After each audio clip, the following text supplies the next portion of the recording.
নমস্কার, কেমন আছো সবাই? আশা করি তোমরা সবাই ভালো আছো। আমি খুব ভালো আছি। আজকে চলে এসেছি একটা ছোট্ট ভিডিও নিয়ে। আমি প্রায় 8 মাস পর এসেছি বাবার বাড়ি। এখানে এসে দেখছি বাবার বাড়ির যে পুরনো বাড়িটা সেটা ভেঙে ফেলা হচ্ছে। আর বাবা পাশে একটা বড় বাড়ি তৈরি করেছে, এই যে দেখো। আর ওই দেখো আমাদের সিঁড়ির উপরে কিন্তু একটা পোস্ত সিঁড়ি আছে। এদিকে পুরনো বাড়িটা প্রায় ভেঙে দিচ্ছে। আর তাই কথা বলতে বলতে চলে এলাম প্রায় বাড়ির ছাদের উপর। এসে দেখি আমার মা অনেক রকমের সবজি চাষ করেছে। এই যে দেখো কত রকমের সবজি চাষ করেছে। এদিকে ড্রাগন ফল, এই যে দেখো ড্রাগন গাছ, ড্রাগনের বাগান তৈরি করে এসেছে। অনেক কুড়িও এসেছে। এই কুড়িগুলো কিন্তু দিনের বেলা ফোটে না, এই কুড়িগুলো হচ্ছে রাত্রিবেলা ফোটে। কিন্তু কুড়িগুলোতে যদি বৃষ্টির জল পায় কুড়িগুলো পচে যাবে আর ড্রাগন ফল হবে না। সেই জন্য মা চাপা দিয়ে রাখে। মা বললো যখন রাত্রিবেলা কুড়িটা ফুটবে, ফুলে পরিণত হবে, তখন তোদের দেখাবো।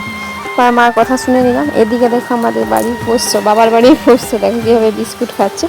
আর এদিকে দেখো আমার মা কত রকম গাছ তৈরি করেছে, অনেক রকম, প্রায় বেশিরভাগ সবজি চাষ করেছে। ড্রাগন ফল বিভিন্ন, এইটা হচ্ছে গন্ধরাজ লেবুর গাছ, এটা পেয়ারা গাছ, সেদিকে ফুলের গাছ।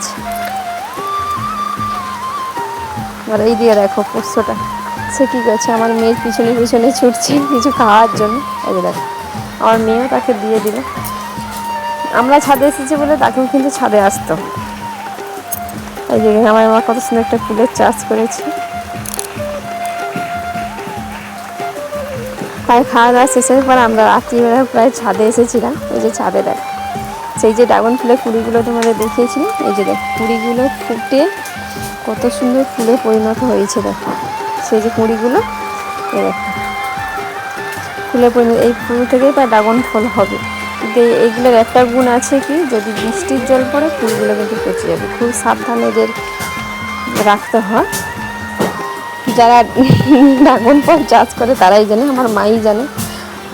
আর এই দেখো ফুল থেকে আমাদের মার কিন্তু ড্রাগন ফল দুটো হয়েছে। ভিডিও ভালো লাগলে লাইক করো, কমেন্ট করো, শেয়ার করো।